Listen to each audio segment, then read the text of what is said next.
من وجهك المنير لقد نور والقمر لا يمكن السلام كما كان حقه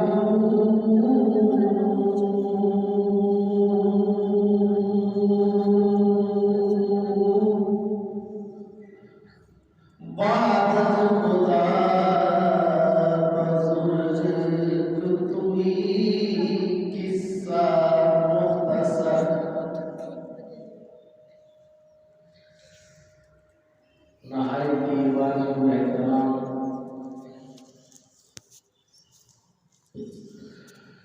بزرگوں دوستوں اور بھائیوں،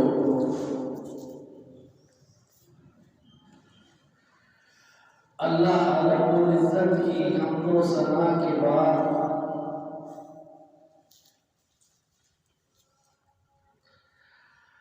آپ حضرات کے سامنے قرآن مجید، فرقان حمید،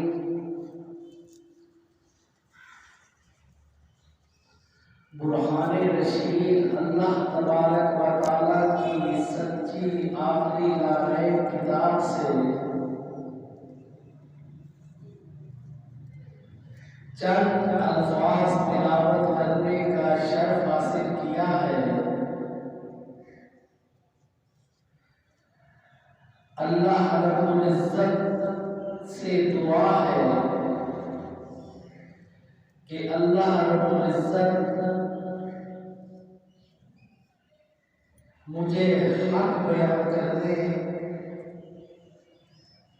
ہم سب کو حق سن کر اس پر قائم رہنے، اس پر عمل کرنے کی توفیق عطا فرمائے، آمین۔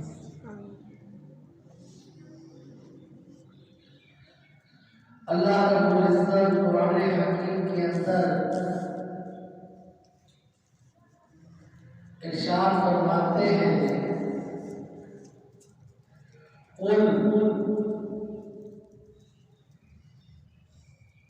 یا ایھا الناس انی رسول اللہ علیکم جمیعا، قل اے محبوب، اے پیارے نبی، آپ فرما دیجئے، یا ایھا الناس انی رسول اللہ علیکم جمیعا،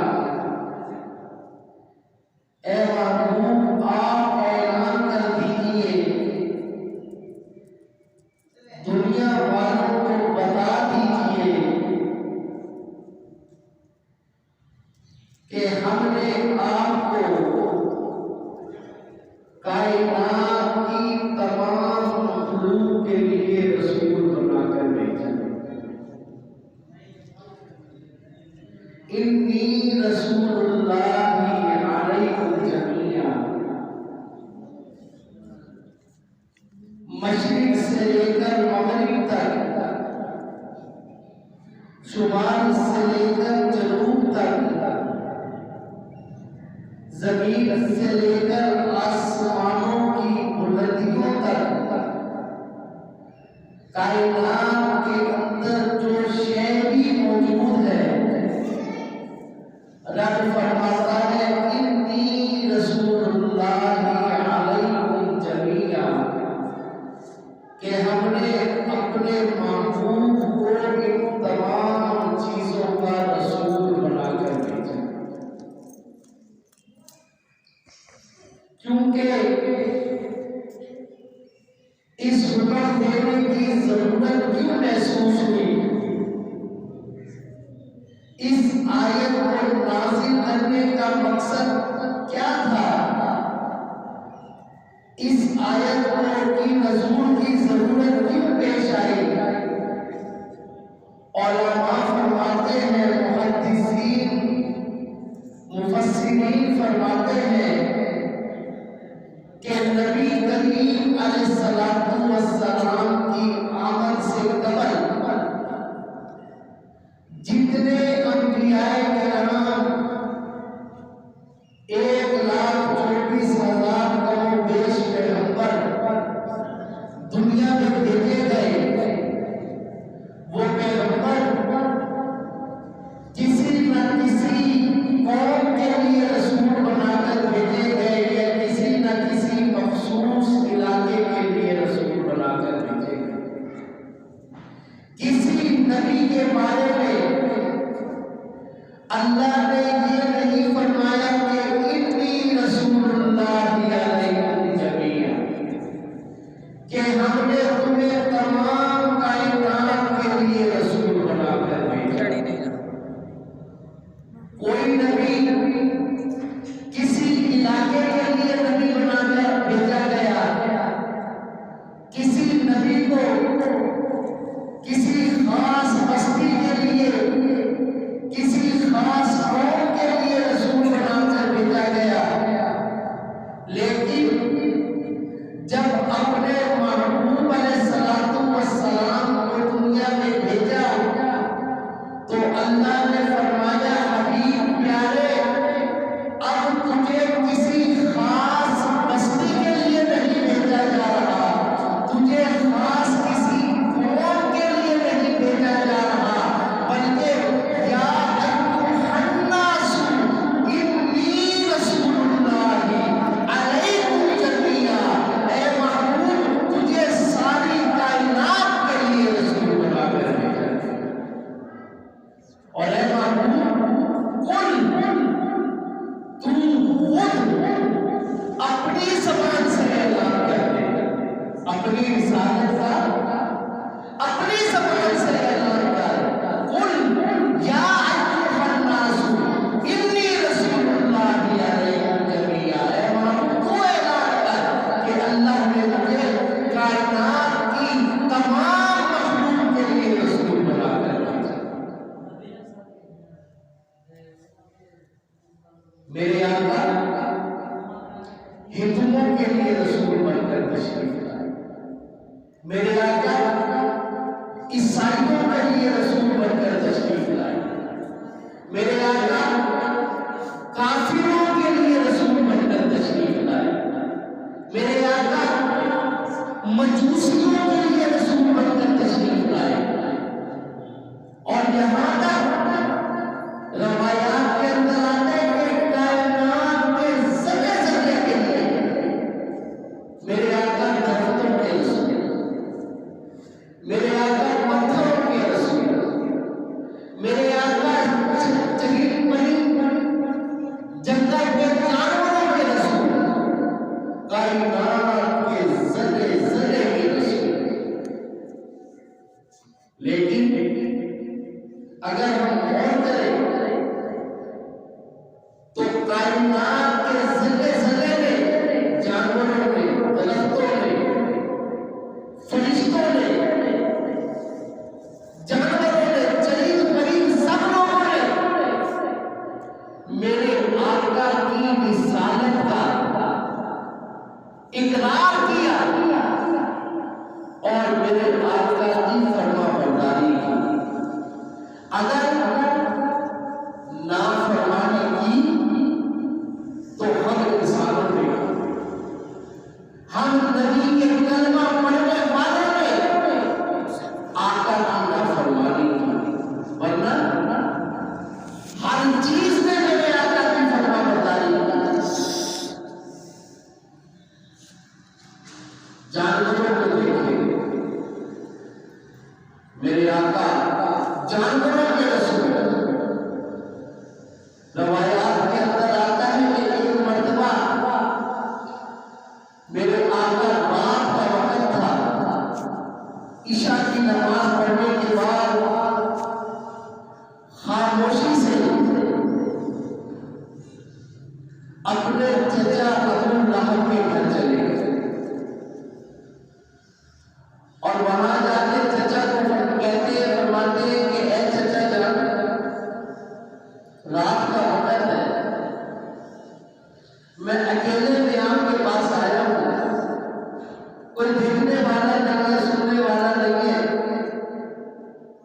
چچا جان ابھی بھی وقت ہے، میری رسالت کا اقرار کرے اور کلمہ پڑھ کے مسلمان ہو جائے۔ ابو لہب ایک چرپائی پر بیٹھا ہوا تھا، روایات کے اندر آتا ہے کہ اس کے پاس ایک بکری کا بچہ تھا، وہ بھی بیٹھا ساتھ کھڑا۔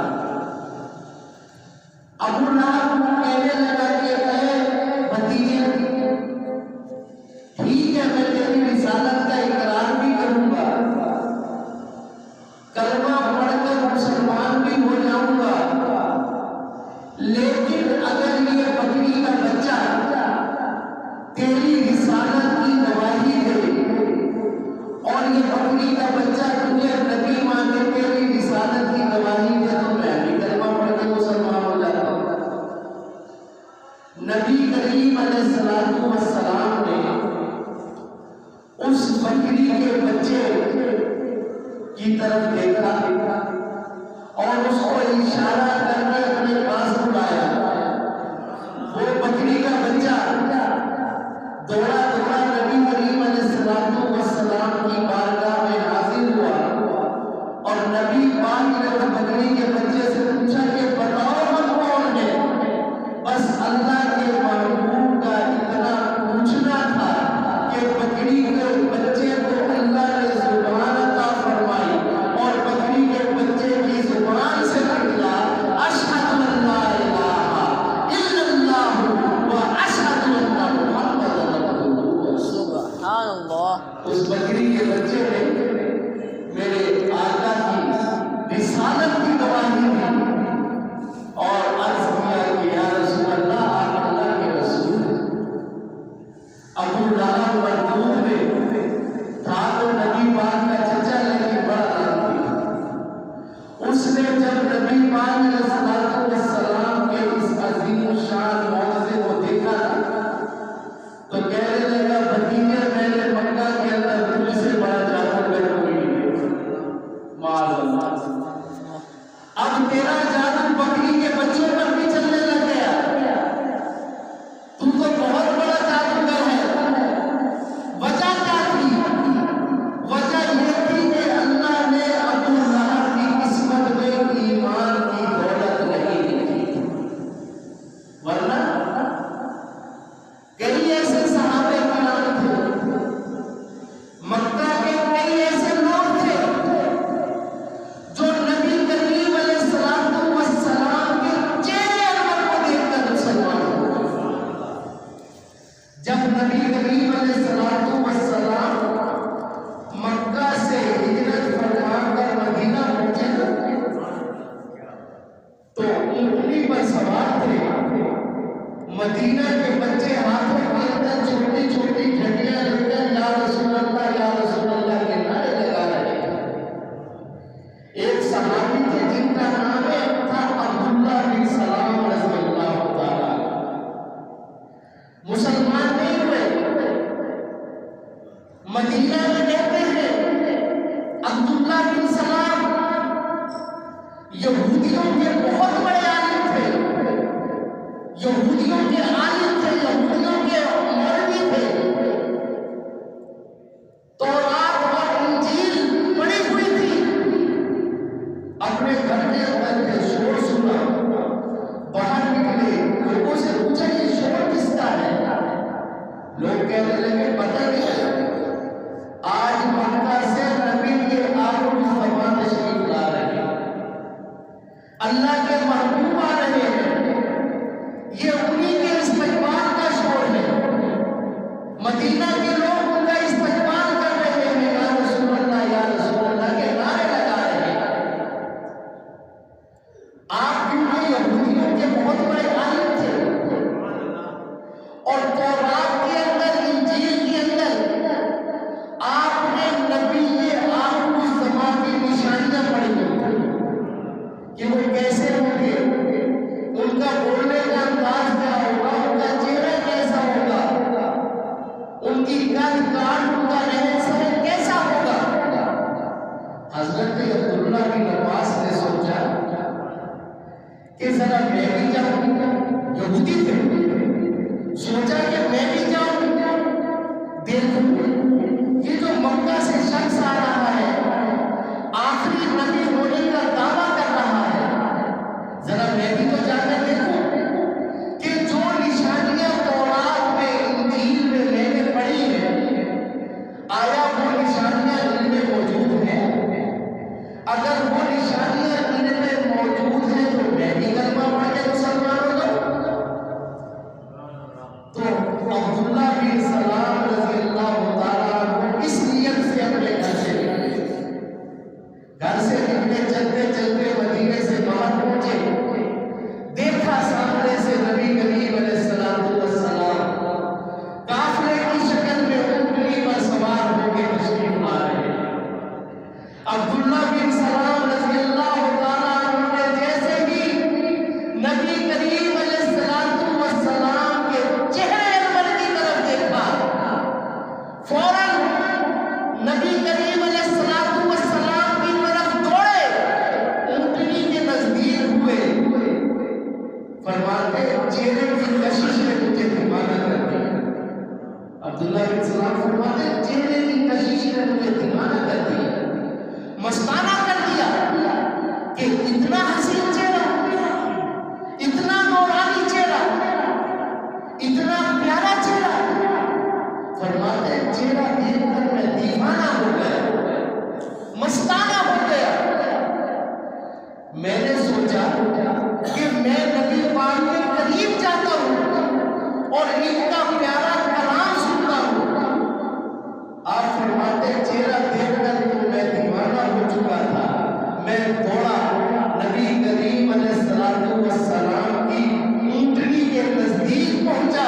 جب اونٹنی کے نزدیک پہنچا تو نبی پاک علیہ السلام کا پیارا کلام سنا۔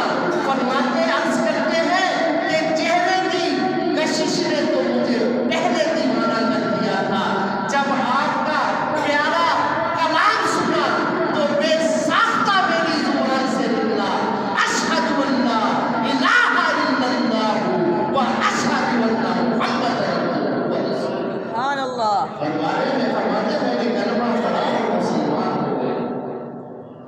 تو کچھ ایسے لوگ بھی تھے جو نبی پاک کے چہرے انور کو دیکھ کر مسلمان ہو جایا کرتے تھے، اور کچھ ابو لہب، ابو جہل جیسے بدبخت شخص ایسے بھی تھے جو معجزات دیکھنے کے بعد بھی، نبی کی شان دیکھنے کے بعد بھی معاذ اللہ مسلمان نہیں ہوتے تھے، بلکہ کہتے تھے کہ محمد تجھ سے بڑا جادوگر کوئی نہیں۔ یہ اللہ کی شان ہے کہ اللہ نے ان کی قسمت میں ایمان کی دولت نہیں دی۔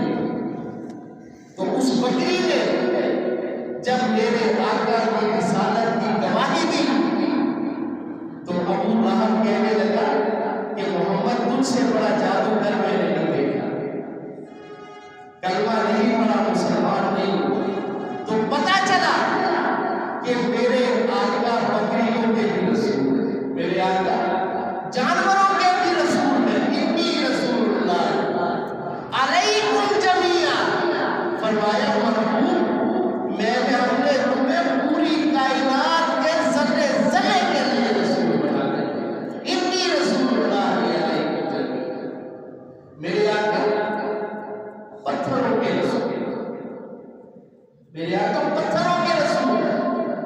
پتھروں نے میرے آقا کی اطاعت کی، پتھروں نے میرے آقا کی رسالت کی گواہیاں دی۔ ایک مرتبہ ابو جہل آیا میرے آقا کی بارگاہ میں، اس کی دونوں مٹھیاں بند تھیں اور آ کے کہنے لگا کہ اے محمد صلی اللہ علیہ وسلم، تو نے مدینہ کے اندر بڑا ادھم مچایا ہوا ہے، لوگوں کو نئے دین پر لا رہا ہے، آج فیصلہ ہو جائے۔ اگر تو یہ بتا دے کہ میرے ان ہاتھوں کی دونوں مٹھیوں میں کیا ہے تو میں کلمہ پڑھ کے مسلمان ہو جاؤں۔ نبی کریم علیہ السلام فرماتے ہیں کہ ابو جہل یہ کون سی بات ہوئی کہ میں بتاؤں کہ کہ میرے ہاتھوں کی مٹھیوں میں کیا ہے، تیرے ہاتھوں کی مٹھیوں میں کیا ہے؟ یہ کون سی بات ہے؟ اگر تیرے ہاتھوں کے اندر جو چیز ہے، تیرے مٹھیوں کے اندر جو چیز ہے، وہ چیز خود میری رسالت کی گواہی دے تو کلمہ پڑھ کے مسلمان ہو جائے گا۔ کہنے لگا محمد صلی اللہ علیہ وسلم یہ تو بڑی بات ہوئی نہیں، اگر میرے ہاتھوں کے اندر جو چیز ہے وہ آپ کی رسالت کی گواہی دے تو اس سے زیادہ بڑی بات کیا ہوگی؟ تو نبی کریم علیہ السلام نے فرمایا اپنی مٹھی آگے کر۔ ابو لہب نے اپنی دونوں مٹھیاں آگے کی۔ نبی کریم علیہ السلام نے ارشاد فرمایا کہ ابو جہل، تیرے اس ہاتھ کی مٹھی کے اندر 3 کنکریاں ہیں اور تیرے اس ہاتھ کی مٹھی کے اندر 3 کنکریاں ہیں، تیرے دونوں ہاتھوں کی مٹھی کے اندر 6 کنکریاں ہیں اور مٹھیاں کھول۔ ابو لہب نے جب مٹھیاں کھولی، نبی کریم علیہ السلام نے ان کنکریوں کی طرف دیکھا، کنکریوں سے آواز آتی ہے اشہد ان لا الہ الا اللہ و اشہد ان محمد رسول اللہ۔ ان کنکریوں نے میرے آگے رسالت کی گواہی دی، لیکن اللہ نے ابو جہل کی قسمت میں بھی ایمان کی دولت نہیں لکھی تھی۔ اتنا شاندار معجزہ دیکھنے کے بعد بھی کہنے لگا محمد تجھ سے بڑا جادوگر میں نے نہیں دیکھا، تیرا جادو تو آج پتھروں پر بھی چل رہا ہے۔ یہ کہتے ہوئے وہاں سے چلا گیا۔ پتہ چلا میرے آقا پتھروں کے بھی رسول، میرے آقا پتھروں کے بھی رسول، انی رسول اللہ علیکم جمیعا۔ بادلوں کو دیکھو، بادل بھی نبی کریم علیہ السلام کی اطاعت کرتے ہیں۔ ایک مرتبہ نبی کریم علیہ السلام مسجد نبوی میں جمعے کا خطبہ ادا فرما رہے تھے، اچانک ایک عربی کھڑا ہو گیا، عرض کرنے لگا یا رسول اللہ، یا حبیب اللہ، ہمارے جانور ہلاک ہو چکے، گرمی ہمس کا عالم ہے، کئی ماہ ہو گئے مدینہ کے اندر بارش نہیں ہوئی، بھوک سے جانور مر رہے ہیں، اناج نہیں اگ رہا، قحط سالی کا عالم ہے۔ اے اللہ کے نبی، اللہ سے دعا کیجیے اللہ تعالیٰ بارش عطا فرمائے۔ اس عربی نے اتنا عرض کیا، نبی کریم علیہ السلام نے منبر پر کھڑے کھڑے اپنے دونوں ہاتھ اللہ کی بارگاہ میں اٹھائے، دعا مانگی مولا بارش عطا فرما دے۔ بس دعا مانگنے کی دیر تھی، روایات کے اندر آتا ہے ابھی ہاتھ نیچے نہیں گئے تھے کہ اچانک مدینہ کے اندر، مدینہ کے ارد گرد مضافات میں بادل آ جاتا ہے اور بارش برسنا شروع ہو جاتی ہے، بارش برسنا شروع ہو جاتی ہے، اور اتنی بارش برستی ہے، اتنی بارش برستی ہے، روایات کے اندر آتا ہے کہ مسجد نبوی کی چھت ٹپکنے لگتی ہے۔ اور میرے آقا جب جمعہ پڑھا کر مسجد نبوی سے باہر جاتے ہیں تو آپ کی داڑھی مبارک تب ہوتی ہے، کپڑے بھیگے ہوئے، اتنی بارش پورا دن بارش برستی ہے۔ روایات کے اندر آتا ہے ہفتے کے دن بارش برستی ہے، اتوار آ گیا بارش برستی ہے،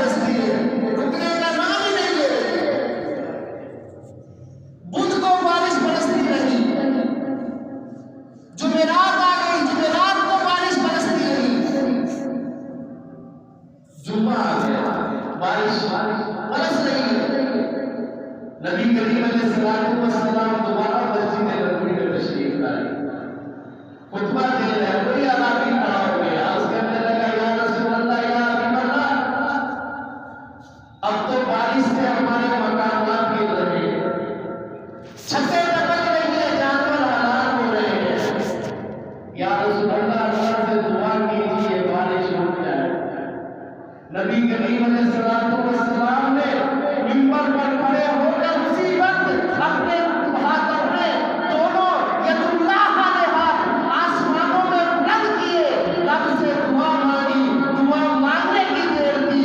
روایات کے اندر آتا ہے شجر و حجر نے اس منظر کو دیکھا کہ میرے آقا نے ابھی دعا مانگی، ہاتھ نیچے نہیں گئے کہ وادی رک جاتی ہے اور مدینہ منورہ میں اس طرح دھوپ آ جاتی ہے جیسے کہ ہمارے سکول نہیں۔ تو پتہ چلا میرے آقا بادلوں کے لیے رسول، میرے آقا بادلوں کے رسول۔ اللہ فرماتا ہے قل یا ایھا الناس انی رسول اللہ علیکم جمیعا، اے محبوب آپ اعلان کر دیجئے یا ایھا الناس انی رسول اللہ علیکم جمیعا، کہ اے محبوب آپ فرما دیجئے کہ ہم نے آپ کو کائنات کے ذرے ذرے کے لیے رسول بنا دیا۔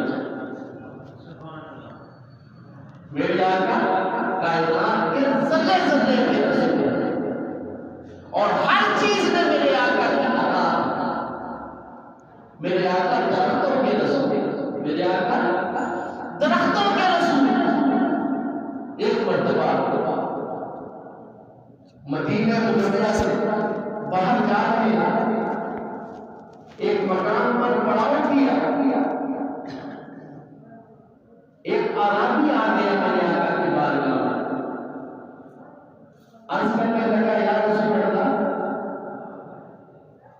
میں مسلمان نہیں ہوں، میں یہودی ہوں، گاؤں دیہات میں رہتا ہوں، آپ کی بڑی شہرت سنی ہے، بڑا نام سنا ہے کہ آپ اللہ کے آخری سچے نبی ہیں، لیکن اگر نبی ہیں تو کوئی معجزہ نہیں ہے، کچھ دکھائیں تاکہ ہم بھی کلمہ پڑھ کے مسلمان ہو جائیں۔ میرے آقا نے فرمایا کہ اے دیہاتی، اے عربی، وہ تو سامنے درخت ہے، اگر وہ درخت میری رسالت کی گواہی دے تو کیا کلمہ پڑھ کے مسلمان ہو جاؤ گے؟ آپ بھی کہتے ہیں یا رسول اللہ یا رسول اللہ، اس سے بڑی کون سی بات ہوگی کہ وہ درخت اگر آپ کی رسالت کی گواہی دے دے تو میں فوراً کلمہ پڑھ کے مسلمان ہو جاؤں گا۔ فرمایا ایسا کرو، جاؤ اس درخت کے پاس جاؤ اور اس کے پاس جا کر اس کو اتنا کہو کہ تمہیں اللہ کا نبی بلا رہا ہے۔ وہ آدمی اسی قدموں سے واپس گیا، درخت کے پاس جا کر کہنے لگا کہ درخت تمہیں اللہ کا نبی بلا رہا ہے۔ بس اس آدمی کا اتنا کہنا تھا، شجر و حجر نے یہ منظر دیکھا، ارے وہاں لوگوں نے یہ منظر دیکھا، جنت کی حوروں نے یہ منظر دیکھا کہ وہ درخت اپنی جگہ سے نکلتا ہے، اس کی زمین پھٹتی ہے، جڑیں اپنی زمین سے نکلتی ہے، اور جس طرح انسان چلتا ہے وہ درخت چلتا ہوا سیدھا نبی پاک علیہ السلام کے قدموں میں آ کر کھڑا ہو جاتا ہے اور اپنی ٹہنیوں کو میرے آقا کے قدموں میں جھکا دیتا ہے۔ اور پھر میرے آقا اس درخت سے پوچھتے ہیں کہ اے درخت اب ذرا بتاؤ کہ ہم کون ہیں، بتاؤ ہم کون ہیں۔ میرے آقا نے جب درخت سے یہ پوچھا نا کہ بتاؤ یہ کون ہے، تو اس درخت کی ہر شاخ سے، ہر پتے سے آواز آتی ہے، اشہد ان لا الہ الا اللہ و اشہد ان محمد عبدہ و رسولہ۔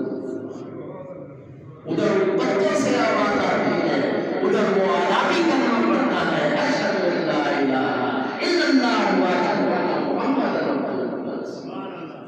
میرے آقا فرماتے ہیں ٹھیک ہے، اب درخت اپنی جگہ چلے جاؤ۔ وہ درخت اسی طرح الٹے پاؤں چلتا چلتا اس جگہ پر پہنچتا ہے، زمین دوبارہ پھٹتی ہے اور وہ درخت دوبارہ اسی طرح وہاں بے بس ہو جاتا ہے جیسے کہ یہاں سے نکلا ہی۔ پتہ چلا میرے آقا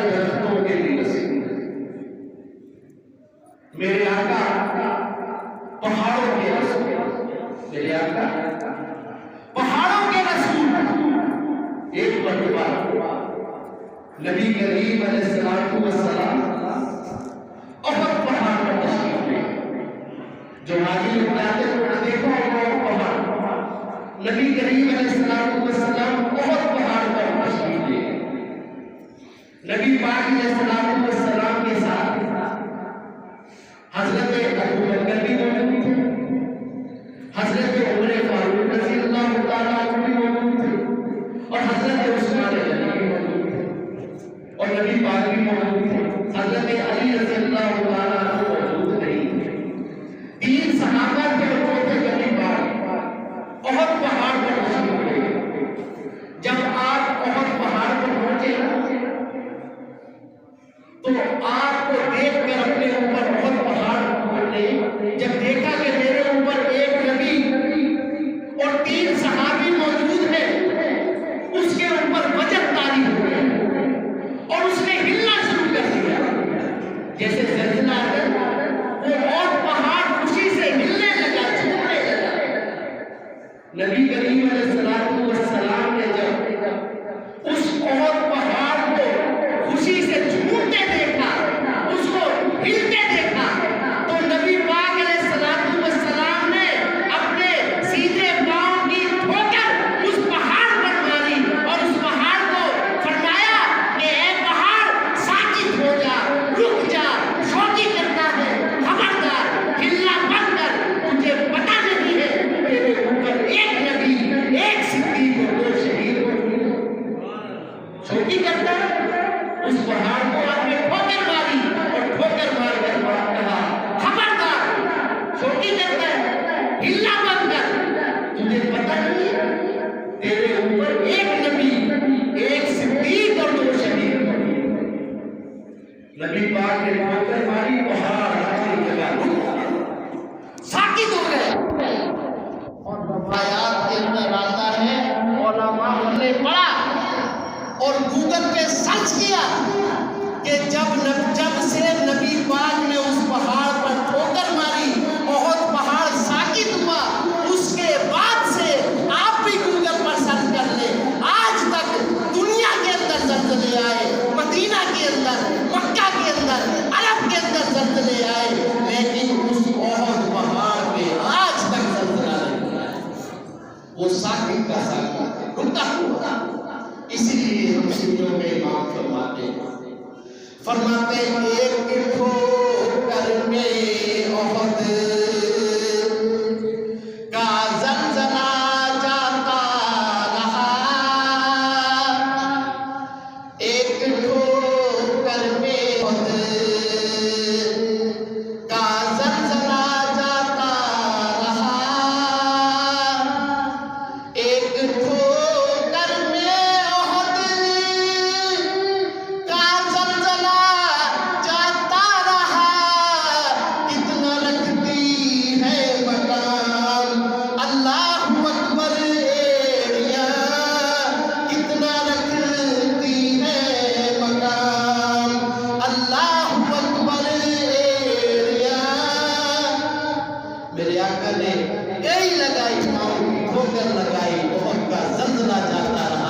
پتا چلا میرے آقا پہاڑوں کے بھی رسول ہے. انی رسول اللہ علیکم جمیعا. میرے آقا کائنات کے ذرے ذرے کے تبارک و تعالیٰ سے دعا ہے کہ اللہ تعالیٰ ہمیں حق پر قائم و دائم رکھے. ہو جائے گا ایسے ایک دوسرے کو دے کے زمین اس کے دوسرے بندے کے نام رجسٹر ہو جائے گا. ایک طریقہ تو یہ ہوتا ہے, اور دوسرا طریقہ کیا ہوتا ہے؟ دوسرا یہ طریقہ ہوتا ہے کہ میرا ایک پلاٹ ہے, میرے پاس ٹائم نہیں ہے,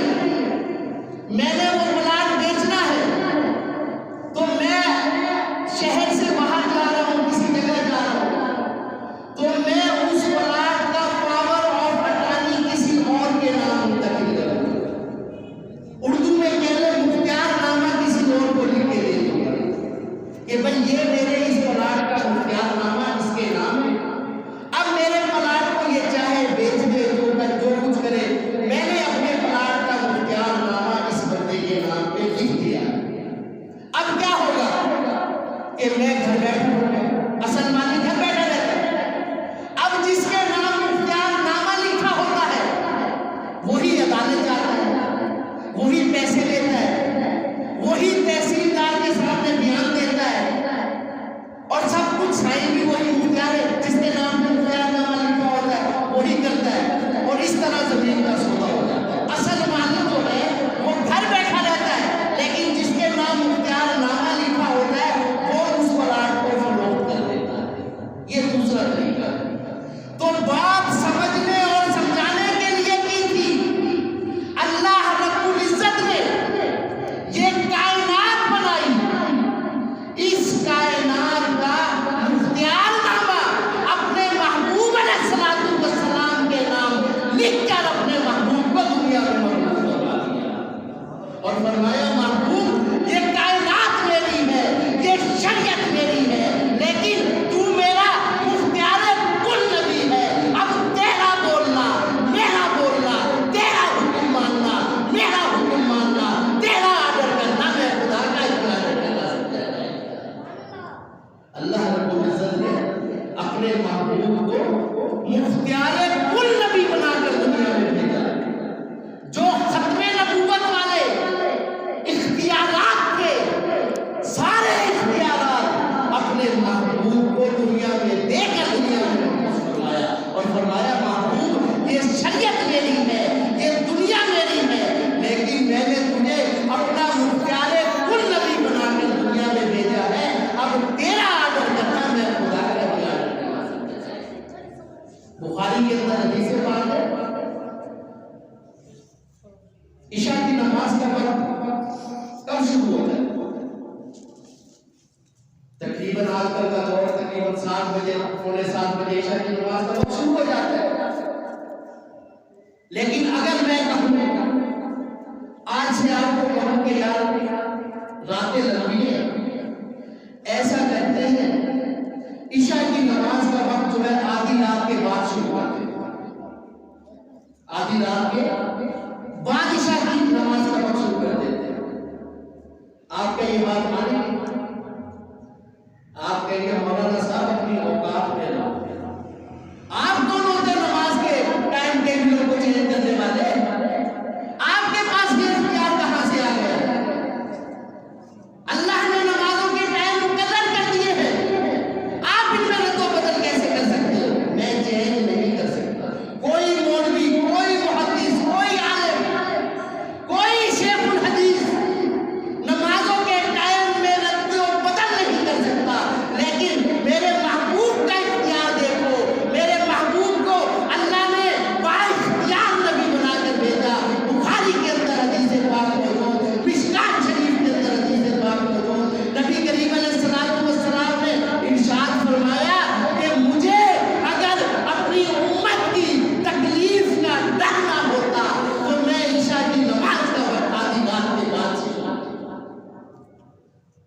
کیا فرمایا؟ فرمایا مجھے، یہ نہیں فرمایا کہ میں رب سے کرواتا، بلکہ فرمایا کہ مجھے اگر اپنی امت کی تکلیف کا ڈر نہ ہوتا تو میں عشاء کی نماز کا وقت آدھی رات کے بعد سے شروع کرتا۔ اللہ نے اختیار عطا فرمایا تو آپ نے ایسا فرمایا۔